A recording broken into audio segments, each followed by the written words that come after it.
most of you are asking the wrong question when it comes to AI. You're asking, how can I get AI to do Google Ads for me? And I think it's the wrong question. I think it's the wrong promise. I think it's the wrong place to look at AI, at least right now.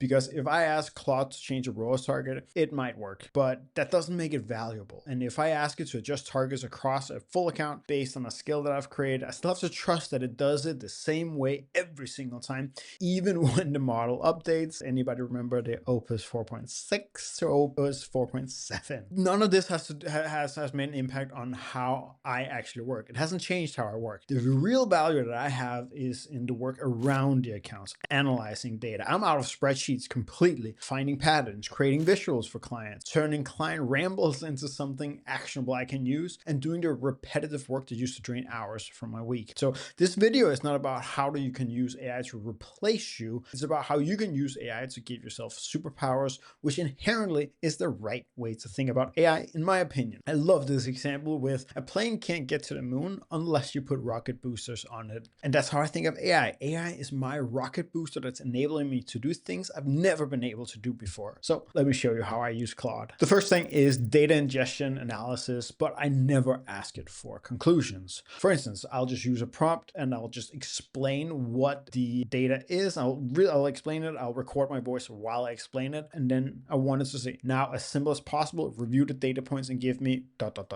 For instance, I ran a data correlation the other day. I try to find any data that over the last 3 months could help us predict if we're over or underspending. The client had an idea if we can use auction insights, and we had a month where we were definitely overspending and a month where we were spending more correctly. So by comparing what was happening in month 1 to month 3, we should be able to very easily correlate whenever we hit this data point, we're overspending. Problem was that nothing showed us what we actually were overspending. Didn't say anything about profitability. The metrics didn't really change. The impression share didn't change. The auction insight, top of page rate didn't change. The outranking share didn't change, etc., etc. So it was a dud. We couldn't do it, and that was something that would have taken me hours to try to figure out, and I got the answer in 10 minutes. Another aspect is a weather report, because in May, we were behind numbers from 26 to 25. So I uploaded the year-over-year data that I already have in Google Sheets. I asked it to review and compare the weather data. We were starting to trend behind. I was curious. It took 5 minutes to get to a conclusion that the weather is much colder in much of the Nordics in 2026 than in 2025. And the evolution of all this is then say, okay, now I want something that you can do every single week. So now Claude runs every single Monday before I do my performance and bidding review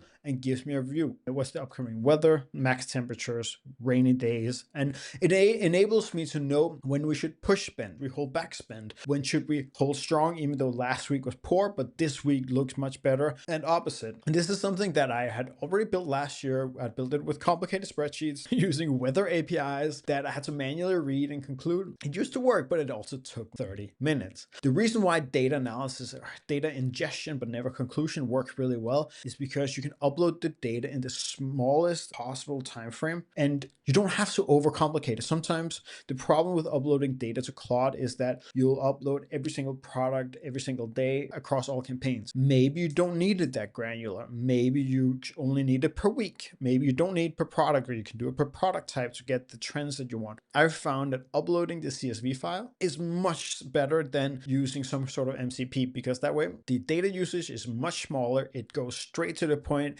It doesn't have to try to find, okay, what's the best way to query this data that you want? I just have the data, and it takes me 2 minutes to build a report in Report Editor. The only places where I don't trust it is when it tries to conclude something. I can't tell you how many times in the beginning that, for instance, let's take the example of spend is decreasing and ROAS is increasing, and Claude is giving me a high five saying, yeah, you're trying to be more efficient and hard work is paying off. And nope, our struggle is volume. So don't ask it to conclude or infer things. It's just annoying when it does that. You get the idea. All the stuff that Claude starts saying, in my opinion, filler. Tell it specifically not to create conclusions. Tell it specifically not to infer what actions or strategies have led you. Leave that empty space. Leave that white space for you to fill out. The second thing I use it for a ton is one-off dashboards, because visualizations have become my favorite way to use Claude. And I recently showed it to my business partner and he lost his mind. So he created a very simple scale that gave the most basic context for the data, which was keep the visualization simple and on point, use our brand colors, show 1 to 2 metrics at a time, don't conclude or write any text. It's a little bit more complicated than that, but it's fairly simple. Now we can take our monthly and quarterly data for each client that is customized every single time and just upload the data to Claude and it'll just generate the slides for it.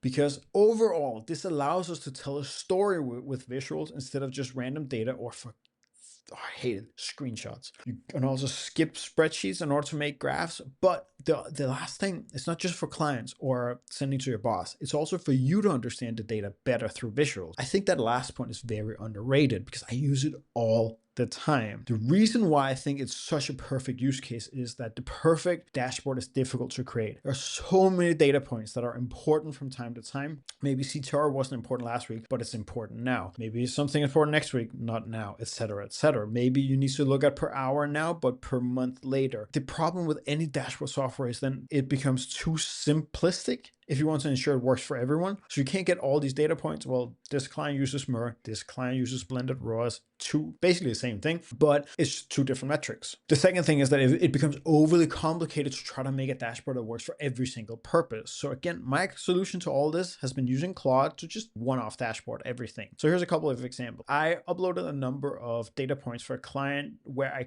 I just couldn't understand why we didn't improve the blended ROAS over an 8-week period, despite me lowering spend, increasing ROAS, and like our blended ROAS across the entire business was still like a problem. But as I scrolled through the different visualizations that it had created, one thing stuck out: the meta spend percentage, meaning Meta's share of the total spend. And coincidentally, every single time that over the last 8 weeks when I was decreasing my spend, Meta took an increase. So of course, as I went from 300% ROAS to 400% ROAS and spent less, nothing happened with blended ROAS because the client increase the spend. And the client had miscommunicated and I hadn't asked because normally it is so stable what they're spending on Meta. So that was a problem and that I could just simply find with a visualization. In another case, I ingested data from all the accounts, 10 accounts we had across the first 4 months of the year. And then I had the numbers from last year. And then I just simple overview. I want aggregated view per campaign type, aggregated overview per account per campaign type. I also wanted it sorted based on actual year-over-year difference in spend.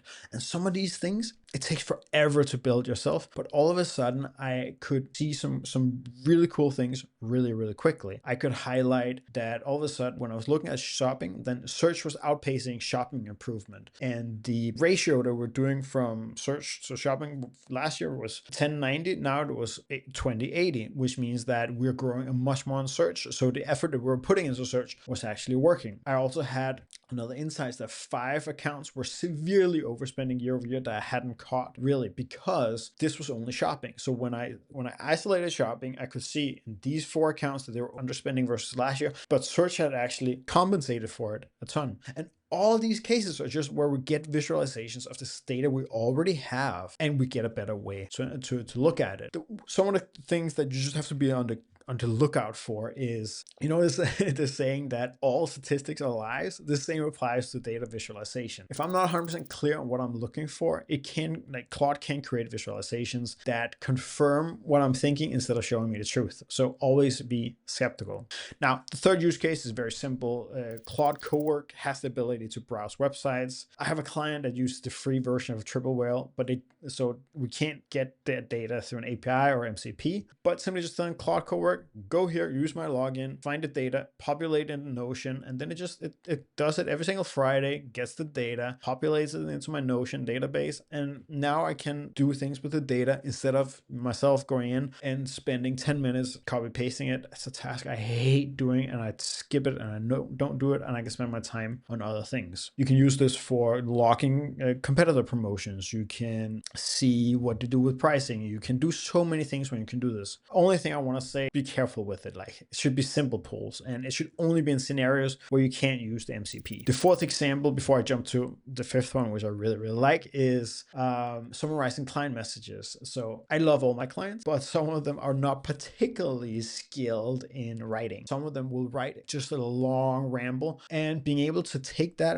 and get AI to summarize it, it's just been a massive time saver for me. Because like, here's the original message that was sent in Slack. It was so incredibly long, even though they had done an effort in trying to format it just slightly. I asked Claude to just summarize the Slack message into, okay, what is the info? What is the request? What are the questions? And now I could tackle it one by one. This works because if not everybody is great communicators, and spending time understanding what people are writing taxes your brain power. So AI is already great at text. You might as well continue with it. Now, the fifth one is writing ad copy. This does require you to have a skill ready, because otherwise it'll go beyond 30 characters and all that stuff. But here's just an example where I started with the analysis. This is a Finnish account. Analyze the different headlines, which ones have high volume or high clicks, high conversion, which is high clicks, low conversion. I have a video that talks about this, but then it says, okay, write different headlines where you try to take the existing high CTR, high click, high CTR, but low conversion rate headlines, and you try to turn them into, okay, what can we learn from the high click, high conversion rate headlines and write them better? And it simply just